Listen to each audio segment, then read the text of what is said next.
Olá, bem-vindo novamente ao programa Fala Jurídica. Hoje nós vamos entrevistar uma pessoa que já está mais ou menos há mais de 10 anos trabalhando no defesa do consumidor, o Dr. Pedro Bezerra.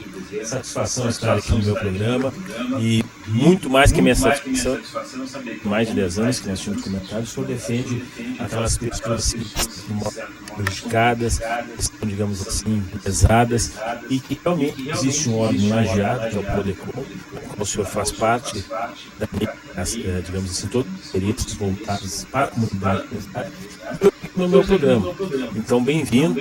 Eu gostaria que pudesse, assim, de primeira fase, primeira assim, pergunta, para que serve o PRODECON em nossa comunidade, qual é a finalidade dele, a quem atinge e, acima de tudo, resolve ou não resolve os problemas da nossa comunidade? Bem-vindo, doutor. Agradeço, Marco, e confesso que estou muito feliz de estar aqui também. Uma satisfação vir ao seu programa, bastante conhecido para tratar sobre questões envolvendo o direito do consumidor. O PROCON já existe em Lajeado desde 2010, mas um órgão de defesa do consumidor nós já possuímos desde 1988. O Decreto Municipal 3.916 criou o CODECON, que à época já trazia esse viés de buscar a defesa do consumidor. O prefeito da época, cumpre mencionar, com uma visão muito à frente do seu tempo, acabou criando um órgão 2 anos antes da criação do Código de Defesa do Consumidor, que é uma lei que existe desde 1990. A defesa do consumidor que se tornou bastante necessária, principalmente em função dos acontecimentos na Revolução Industrial, onde os produtos eram produzidos em massa e os consumidores não tinham um órgão que buscasse essa proteção. A sociedade evoluiu, e inicialmente podemos ter como marco a declaração do presidente John Kennedy nos Estados Unidos, que promulgou essa necessidade da defesa do consumidor. Posteriormente, no Brasil, em 1990, surgiu o Código de Defesa do Consumidor, a Lei 8.078, que vem trazendo essa proteção entre 170 artigos, buscando garantir esse que é um direito de todos nós. Afinal de contas, independente de sermos trabalhadores ou não, somos consumidores a qualquer momento. Estamos aqui consumindo a energia, consumimos água, uma série de serviços e, por isso, necessitamos de uma legislação que nos traga essa proteção efetivamente. O Código de Defesa do Consumidor está aí e, graças a ele e ao Decreto 2.181 que o regula, nós temos pelo Estado e pelo país órgãos que atuam nesse sentido. Temos aqui em Lajeado o PROCON, que se localiza próximo à Prefeitura e que busca realizar esse atendimento sempre buscando essa defesa. Claro que cabe salientar que o PROCON é um órgão que tem a competência municipal, à exceção dos PROCONs estaduais, que atuam no Estado e em situações de municípios em que não haja PROCON, mas naqueles municípios em que há PROCON, a sua competência se restringe a casos de consumidores que residam em Lajeado ou, caso contrário, não residam no município de Lajeado, por exemplo, tenham comprado um produto aqui ou contratado um serviço aqui. Claro que há necessidade de se observar algumas questões, como, por exemplo, a comprovação da compra por meio da nota fiscal ou da contratação de um serviço, seja telefonia, bancário ou financiamento, por meio de um contrato. Então, são documentos muito importantes que a gente sabe, em alguns casos, o consumidor não dá essa atenção, mas que vão lhe garantir aquele direito sempre que ele se sentir ofendido como consumidor. Cabe mencionar também que o PROCON é um órgão que atua na via administrativa. Então, qualquer situação que envolva um dano, um abalo ou algo que atingiu o seu íntimo e a sua moral, não é o PROCON que vai ajudá-lo, e sim a justiça. É um direito dele, inclusive como cidadão, ter acesso a essa justiça, mas sempre que ele tiver alguma situação de consumo e quiser buscar um auxílio de um órgão de defesa do consumidor, ele pode buscar o PROCON de seu município, ou o PROCON onde ele contratou o serviço ou comprou o produto, ou ainda o PROCON estadual, caso ele nem tenha contratado o serviço no município onde haja PROCON, nem resida no município onde haja PROCON. Me diga, doutor Pedro, onde é que fica a base de vocês? Qual é a rua? Onde é que fica? Porque eu sou de Lajeado e, na verdade, eu não atuo nessa área específica, né? Mas claro, a gente recebe muitas pessoas que querem saber. Aqui, eu me lembro que tempo atrás ficava na prefeitura, perto da prefeitura. Onde é que fica a base de vocês, a sede de vocês? Na época, ainda como CODECON, o órgão funcionava em frente à prefeitura. Posteriormente, ele retornou à prefeitura e agora a gente está atuando na mesma rua. Quem conhece Lajeado, a rua da prefeitura é a rua Júlio Maia. Nós estamos nessa mesma rua, só que estamos próximos à Brigada Militar, que é um ponto de referência bastante próximo. Alguns comentam também o Madre Bárbara, naquela rua, mais ou menos na metade da quadra, seria o número 322, sala 2, que pessoal que sempre se sentiu ofendido nas questões de direito do consumidor pode nos procurar para buscar o atendimento. Bom, agora vamos voltar para os fatos que é a razão até do teu convite. Lajeado é uma cidade que cresceu muito. É uma cidade hoje que eu já posso dizer que tem quase o mesmo fluxo de comércio, não tanto quanto Novo Hamburgo ou São Leopoldo, mas um grande fluxo de comércio. Né? Quais são as principais reclamações que os consumidores têm levado ao conhecimento de vocês? Muito se utiliza essa expressão, e eu que já resido há algum tempo aqui na cidade percebo isso, que Lajeado, dentro do Vale do Taquari, somos aí 40 municípios quase, é o polo econômico. E como polo econômico ele tem um movimento, especialmente no comércio, muito grande. Temos aí, por exemplo, no centro da cidade uma rua que é basicamente dedicada a lojas. Né? Você não tem, dificilmente você encontra edifícios residenciais. São mais estabelecimentos comerciais. Então a nossa demanda maior no Procon, aqui de Lajeado, envolve o comércio local. Seja a compra de um produto defeituoso ou a compra de um produto que não apresentou problema no primeiro momento, mas depois apresentou um problema e o consumidor não sabe como agir, ou até uma situação de compra e venda de produto em que o consumidor não recebe a orientação adequada da loja ou percebe que a loja não tomou cuidado de orientá-lo da forma mais adequada. Então, o nosso foco basicamente é comércio. Claro que temos uma série de outras reclamações com outros serviços, mas justamente por Lajeado ser um polo econômico voltado mais ao comércio, esse é o foco de reclamações que nós temos. E dessas reclamações, o que tu teria hoje de novidade e que a pessoa deveria ficar mais atenta? Eu vou dar um exemplo, né? Claro. Uma geladeira, né? Eu tenho que em Porto Alegre, quando chega o verão, as maiores reclamações são produtos voltados para essa, digamos, de ter uma qualidade de vida, uma geladeira ou ar-condicionado. Aqui em Lajeado, quais são os pontos ou quais são os produtos que a princípio tiveram mais reclamação? Eu digo na sua história, porque na conversa essa bastidores, o senhor disse que trabalha quase 10 anos ou mais nessa área. Quais são os produtos que quase são reticentes, que acontecem problemas e as reclamações são quase as mesmas? Você poderia dar mais ou menos uma amostra para nós? Olha, Marco, nós temos uma diversidade muito grande de produtos, né?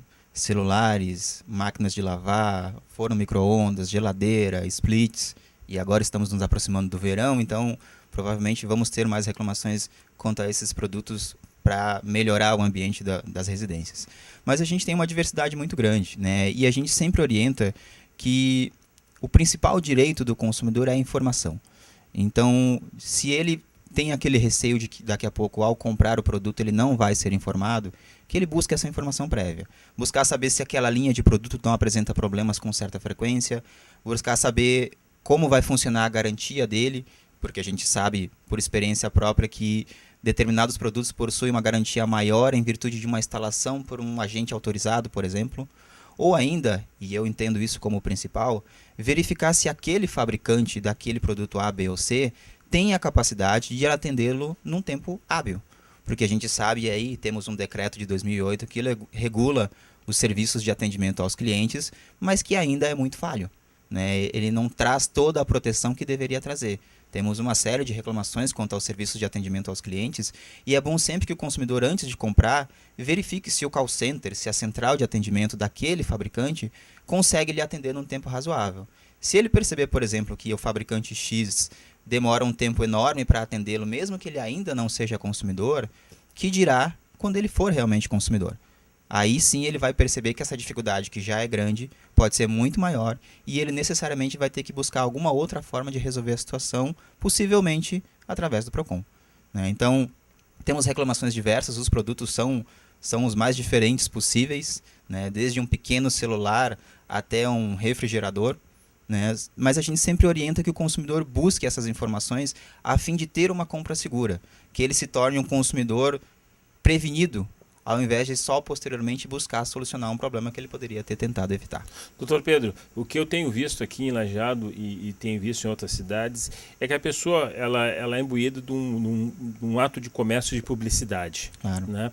Então entram muitas promoções e essas promoções geralmente são aquela queima de estoque, produtos muitas vezes encalhados, produtos às vezes que, se não estão defeituosos, já estão até fora de uso ou já tem outros produtos com melhor avanço tecnológico. Pessoa feia faz essa compra. Vamos dar um exemplo do ar-condicionado. Né? Hoje nós temos variedade de ar-condicionado, hoje nós temos até um ar-condicionado que recicla o ar, é uma novidade. Exato. Enfim, a pessoa compra o produto e vê que não é aquilo que foi apresentado tanto na promoção, quanto na TV, e quanto até na própria informação. Ela se dirige ao seu órgão. Tá? Antes de dirigir o órgão, e aí que vai até para evitar aquele acúmulo de serviço que vai dar para vocês, Certo. 2 momentos. O que ela pode fazer antes de chegar no Prodecon? O que ela pode fazer com relação à empresa ou à loja comercial que vendeu? Qual é o procedimento que tu daria no caso assim? Eu quero trocar esse produto. Qual é a orientação que tu daria antes mesmo de chegar lá no teu setor? Como é que tu orientaria? Antes de vir ao Procon, é interessante que o consumidor seja realmente preventivo, né? Então, vou comprar um produto, um ar-condicionado, um split em função do verão que se aproxima, e sei que determinadas lojas estão com queima de estoque, com promoções, com condições mais facilitadas. É bom que ele busque sempre documentos que comprovem isso. Os folhetos, normalmente das promoções, trazem essas situações de informações de produtos que estão em queima de estoque, mas que não por isso vão perder ou vão ter o seu prazo de garantia reduzido, por exemplo, segundo o que entende o próprio Código de Defesa do Consumidor. Então, que ele busque essas informações, que ele procure daqui a pouco clientes que apresentem, que tenham realizado compras semelhantes a essas, né, para verificar se esse produto, daqui a pouco, por se tratar de uma queima de estoque, não é um produto que apresenta ou que vai apresentar posteriormente algum problema, né? Que ele se informe daqui a pouco não apenas com aquele vendedor que está ali com ele, mas que ele busque o lojista, o gerente, perdão, da loja, para verificar, olha, estou comprando esse produto, estou recebendo essa informação como sendo uma oferta, estou com receio da minha garantia posteriormente. É confiável? Que experiência vocês têm nessa loja ou em outras lojas quanto a essa compra? Né? Posso me arrepender da compra? Posso cancelar essa minha compra posteriormente se eu perceber que o produto não vai atender a minha necessidade ou que ele efetivamente não vai ser o produto que eu vou conseguir usar da forma que eu estou imaginando? O próprio gerente vai informar isso. Claro, aqui cabe uma ressalva, né, Marco? O arrependimento da compra, como a gente conhece, existe no Código de Defesa do Consumidor, está previsto no artigo 49 e equivale a 7 dias após a compra. Muita gente tem essa noção, alguns até têm uma noção um pouco diferente desse prazo. Existe esse prazo. Só que o próprio artigo 49 ele é bastante taxativo quando diz que eu só posso exercer esse prazo quando eu compro fora do estabelecimento. Então, comprei pela internet, por telefone, catálogo, folheto, ou veio um vendedor de livros na porta da minha casa me vender livros, eu posso me arrepender em 7 dias. Se eu fui até a loja, comprei o split e quero me arrepender dentro dos 7 dias pelo prazo constante no Código de Defesa do Consumidor, eu não tenho essa possibilidade, a não ser que o lojista ou o gerente me dê essa informação por escrito. Como a gente recebe muitas vezes, tem gente que vem nos questionar, mas eu sei que em 30 dias eu posso cancelar uma compra. E eu faço aqui o desafio, se alguém encontrar nos 170 artigos do Código de Defesa do Consumidor algo que diga isso, eu saio do Procon, porque não tem essa informação. O código ele é bastante explicativo e não traz essa informação de arrependimento de compra. Claro, são situações e situações. Comprei um eletrodoméstico hoje de manhã e hoje à tarde, quando eu vou usar, ele já me deu problema, é óbvio que ele possui algum problema de fábrica que vai impedir, por exemplo, que eu utilize esse produto pela vida útil que ele possui, de 10, 15 ou 20 anos. Então, pelo bom senso, e o direito do consumidor é muito regido pelo bom senso, o ideal aqui é que se faça uma troca ou até um cancelamento de compra.